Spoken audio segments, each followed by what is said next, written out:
Okay, yeah. Back to the program. Our next featured storyteller is Nicky Howe, and Nicky Howe jumped in at really short notice. So 3 of our featured storytellers got struck down with illness and couldn't tell a story, and I only found out Wednesday or Thursday. So I'm very, very grateful to Nicky for saying yes and sharing a story with us tonight. She thought she was just coming along to sit and watch, and she's actually sharing a story with us. And come on, Nicky. So Nicky's story is called Gift to Me.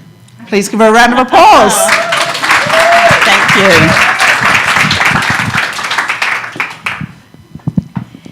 So, I was walking along the street shopping, looking for a birthday present. As I walked up the street, I saw this sign in lights, and it said, Celestial Realm. And I thought, that looks interesting. So in I went.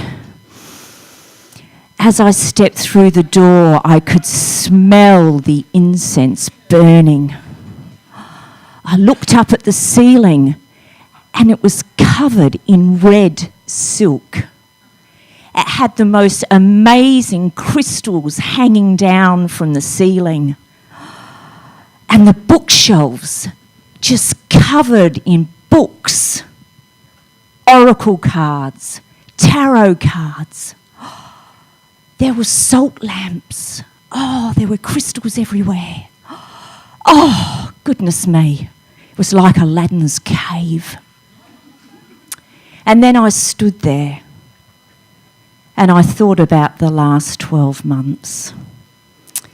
It was 1997, and the previous year had been a really hard year. My husband had left. I'd started a new job. I'd started university, and I all of a sudden realised I was a single mum. I had Dirk, who was 8, and Tom, who was 6. I was really struggling. I was really wondering what the future held. And as I looked across the celestial realm, I saw the tarot cards and I grabbed them. The rider waits. I looked at them. I was about to turn 36. These were going to be my birthday present to myself. I looked at them and I thought, will these tell me whether I'll ever love again? Will these tell me my future? Will these help me deal with what I think at the moment is a very complex and uncertain world? Well, 2 weeks later, there I was, sitting on a plane with my girlfriend off to Bali. I sat there and I pulled the tray table down and I pulled out the tarots. I pulled out the instruction book and it said,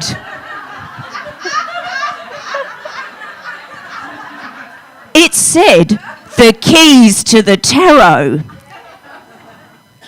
So I started reading all about the tarot cards, all about the history. And then I started shuffling the deck and I laid out 3 cards, turned them over and looked at the instructions to see what they meant. All of a sudden I was in Bali.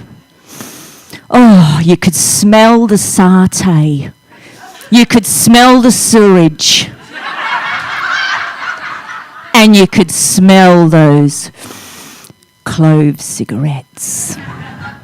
I was in my room, bathers on, sun cream, hat, towel, and before I knew it, there I was, down at the pool. I laid down the towel, I sat down, and I pulled out the tarots. I shuffled them, and I laid out a spread, pulled out the keys to the tarot, and started reading what the cards meant. Well, it wasn't before long. A woman came up to me. She goes, "Are you a fortune teller?" And I went, "Well, I'm learning, and I'm happy to do your cards if you don't mind me reading the instructions." And she said, "Oh no, that'd be great." Well, by the time I got back to Perth, I'd done about 10 readings. And I realised I needed to get myself a teacher. So I had a teacher by the name of Kim, a beautiful, tall lady with long, blonde, gingery hair, long, flowy tops, long, flowy skirts. And she would run tarot classes out of her house in North Perth. So every month on a Saturday, a small group of us would meet and we would learn to tell the tarots. I learned all about the major arcana cards, about the Empress, the Emperor, the Hierophant, the Lovers, the Wheel of Fortune, Death. And then I learned all about the symbols, the pentacles, the cups, the swords, the wands. And then I learned all about the energy of the tarot, the air, the water, the earth, and the fire.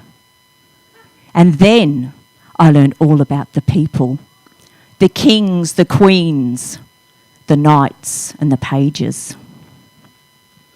You know, the interesting thing about the tarot is the Fool card. That's the first card in the pack. His number is 0, which means the beginning and the completion. When you look at the Fool card, you see this beautiful young boy, gaily dressed, holding a flower, knapsack on his back, walking on the precipice, about to step out into the world. When you get the Fool card in a reading, it invites you to step out, to have fun. It invites you not to take yourself too seriously. You may think I'm a fool for learning the tarot, but in the tarot, the Fool card is the wisest of them all.